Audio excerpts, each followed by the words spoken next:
Welcome to this episode of Mark Menendez Bass TV, and I have got beautiful conditions today here on Kentucky Lake. Overcast, low skies, relatively clean water. We're going to see what's going to happen. This is the toughest time of year to fish Kentucky Lake, but we're going to give it a whirl. I've got 11 or 12 rods laid out of here. Junk fishing 101. Let's get started. Fall fishing can be fast and furious. This week, Mark heads to Kentucky Lake. While the ecosystem has changed quite a bit in the last few years with the abundance of Asian carp, there are still bass to catch, including big smallmouth bass. Mark is going to start off the day with a variety of power fishing techniques, burning a spinnerbait, throwing a sexy dog, and a donkey rig. We have the donkey rig, the dreaded donkey rig. 2 Z2s on leaders, one sliding up and down the line to create a competition bite. Sometimes you need a little help to get these fish to fire this time of year, and these 2 baits coming through the water at one time really create a lot of commotion and look like a competition between 2 baits, and it fires those fish up. It gets them to where they'll fire at it just because there's more than one single object there. And it is, not only is it really cool to fish, it's just cool to watch sometimes what you can make these things do. It's left, right, up, down. I mean, look at that. That looks like a school of shad right there, going nuts. And the bass absolutely love it too. So this is one of the things I do just to cover water in the fall, because fish are scattered and I need something to get them excited about trying to eat something. We still have lower populations of fish in the lake right now due to the Asian carp. They're coming back, the lake is good, so hopefully we're going to get a few of them to trick on this thing. But I've got tubes, I've got spinnerbaits, I got topwaters, I got Ned rigs, I've got everything out here to try to figure out how to get a few bites. And that's just typical fall fishing sometimes. Day to day, you get them to bite one thing, and they may not bite this tomorrow. But with this overcast, I think we're going to be just fine. I think we'll get some bites. All kinds. I've got one modified spinnerbait there. This is that baby burner that we caught some fish on the other day. And this is just a cast and burn it back. Wind it back as fast as you can.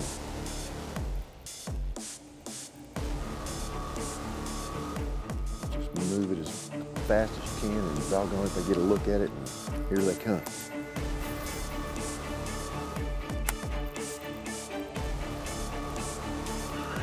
Oh, what a huge smallmouth. Look at that thing jump. Oh my gosh, that's a giant. That is a giant. That is a big one right there. I mean a big giant one. Shades of New York right here. Oh, he is huge. Look at that thing. Goodness gracious. Goodness gracious alive. That is a giant. Oh my gosh, he is kicking my behind too. He must have jumped 4 feet there twice. Look at that big brown thing right there. Get up here where we can see him. Look at that. Oh my goodness. Look at that big smallmouth. He's not done yet. He is not done yet. Wow. Come. Look at, he's got that spinnerbait just jammed in that mouth. Come back here. Come back, open up. Look at that giant. Oh my gosh. Look at that. I mean, baby burner. Got that big dude. Look at that, how big and beautiful that is. That is the most beautiful fish that swims in Kentucky waters. There's no doubt about that. What a way to get started. Jiminy Christmas. Golly. Gigantor smallmouth. That is a big one.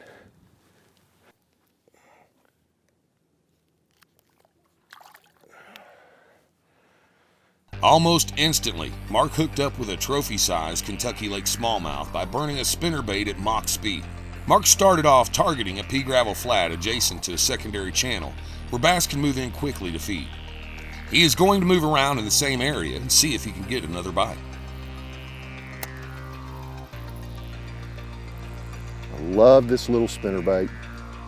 It's small, it's compact.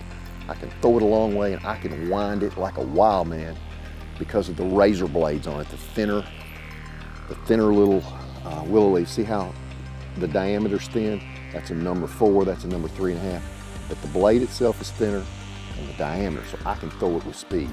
7/16 of an ounce, so I can get some distance with it, but it's small and compact. That's the beauty of it. That's the beauty of it.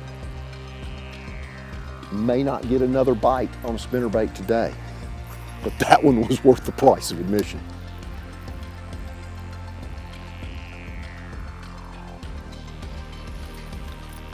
All right, let's try something different.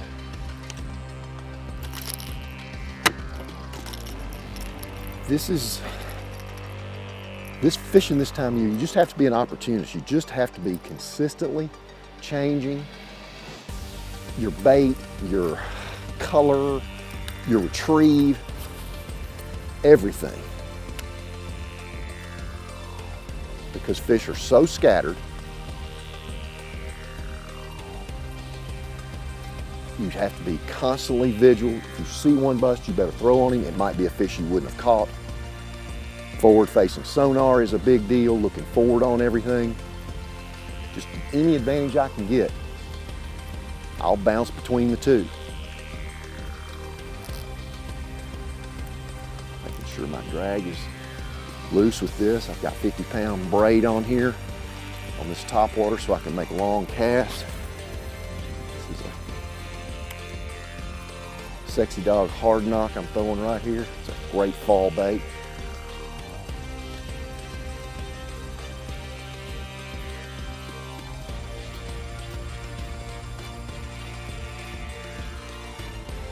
We're going to be fishing high percentage areas, little flats on corners, little points, gravel points, individual pieces of cover. We're going to fish everything today. Let's try a modified spinnerbait. It's strictly a big fish deal. I keep it up high in the water column and I move it as fast as I can, hence the 3/4 ounce. I just don't want it to roll over. I want it to stay straight like that. But it is a big fish getter. You know, a spinnerbait, I've caught the 2 biggest fish I ever caught on a spinnerbait. I caught a 13.9 in the Megabucks tournament on a big spinnerbait. And 2 days before, I caught an 11-pounder.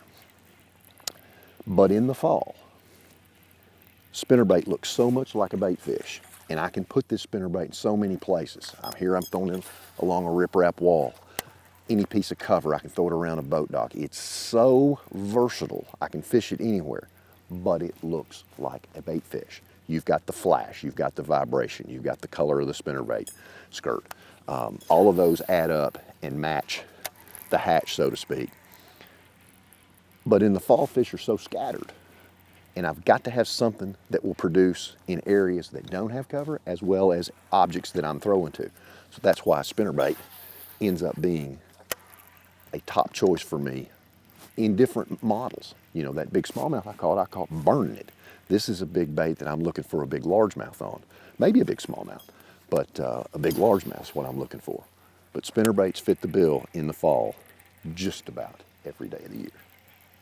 With high current conditions, Mark has jumped around to several different areas, looking for natural ambush spots like points, laydowns, or anything that breaks the current.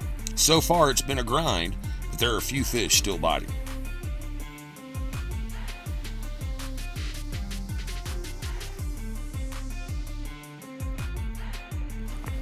Little fish hit it. My donkey rig here. In a whirl.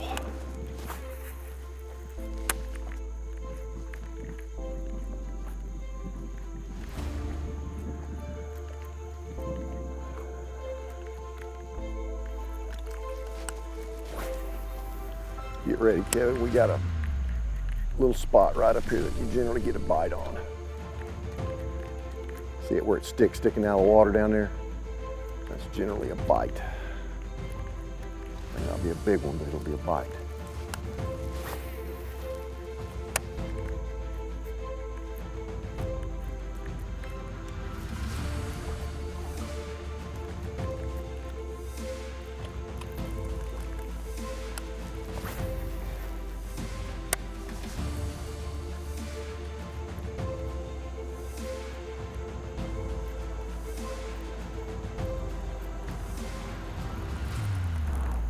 Here we go.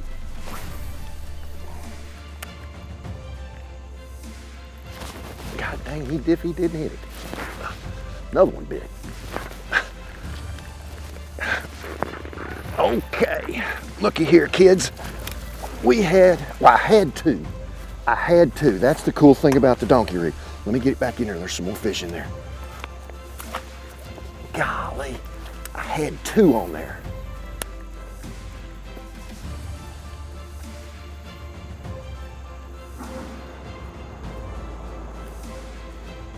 Thought we were going to get to catch them both. One of them came off. That gummit. They hit it about 5 or 6 times.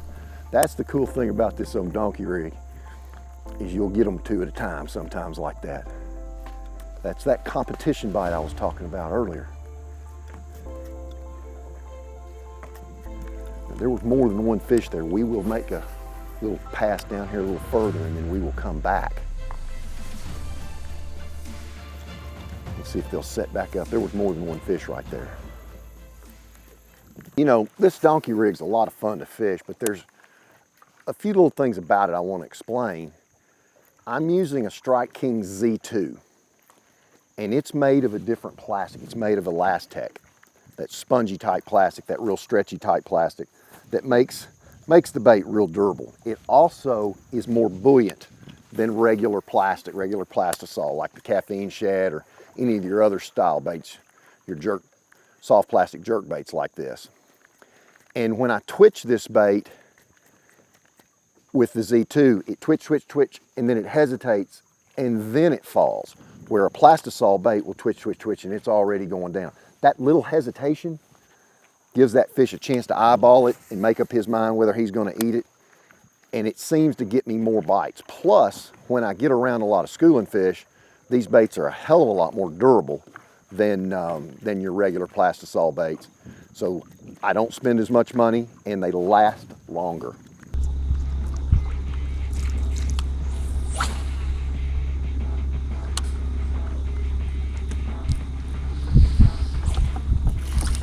Another smallmouth. Look at him go. Look at him go. I don't know where he's going yet. He doesn't know either. Golly. He's upset. Now what's cool is if you watch this fish swimming, you'll see that other Z2 chasing him. Another one will come get him. Sometimes you can just push the button and let it go. All that commotion and the fish you have on will cause another one to come up here and get it. Well, he's pulling this current. That's a good fish right there. That's a keeper. Come on. That's a keeper, smallie jaw. Quit now. That's a good smallmouth right there. How about that? Ooh, small jaw. All right.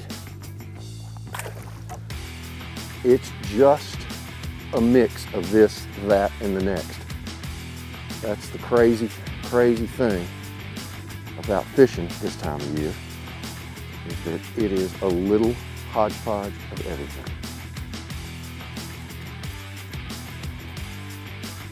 Old smallmouth, a lot of current coming through the canal here. Old smallmouth will get behind anything. They get in the strongest current they can get in, and they're not scared of it. They like that current. They're built for current.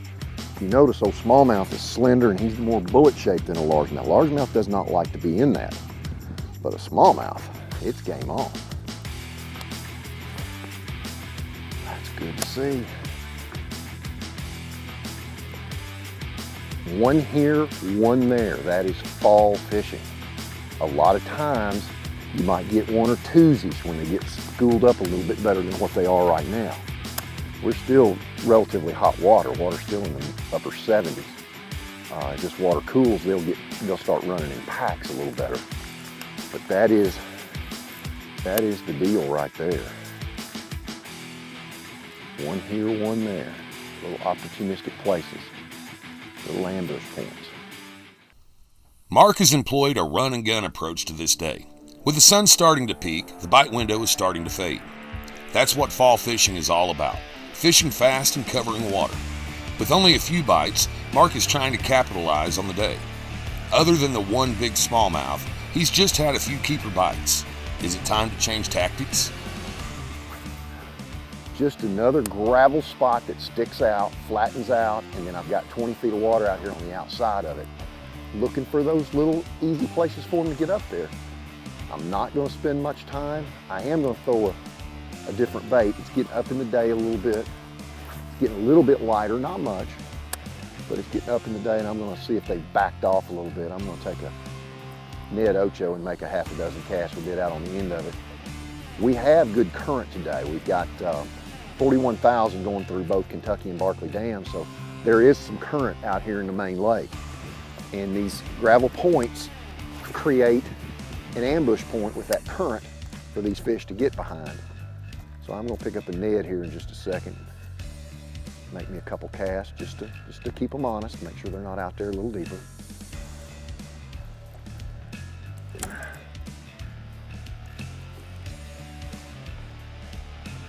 Little Ned Ocho there, called Crawdaddy. The most do-nothing bait you've ever used. You do nothing to it, you throw it, you let it go to the bottom, scoot it on the bottom a little bit, you can reel it in. It's a candy bar. It's a little one of those little baby Snickers bars your kids get at Halloween. That's what this thing is. And a little something rattled it right then. Felt like a little smallmouth.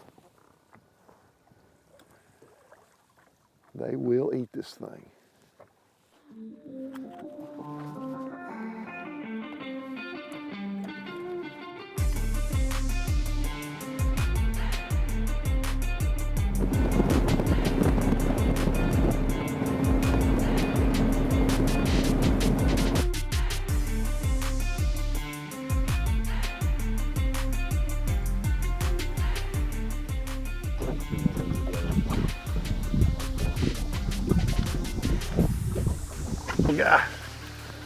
Little guy at the end of the cast.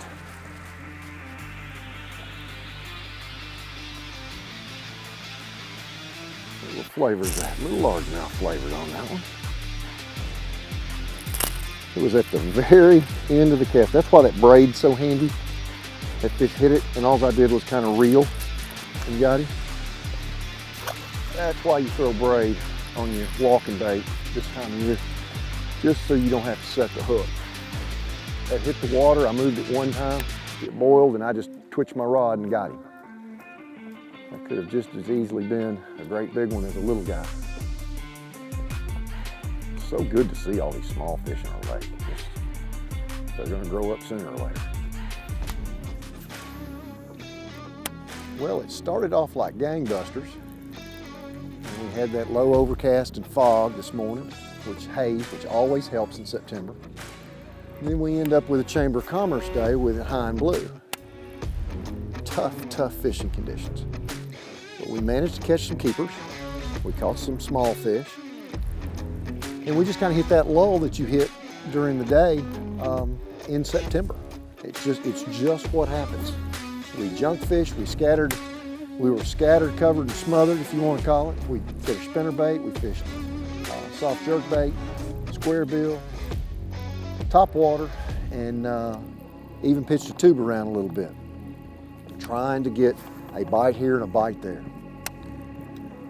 But it leaves me with a good feeling that our lake is better, our lake is getting better, and the size fish that we have in our lake and the numbers of fish are on the come. So join us next time on Mark Menendez Bass TV.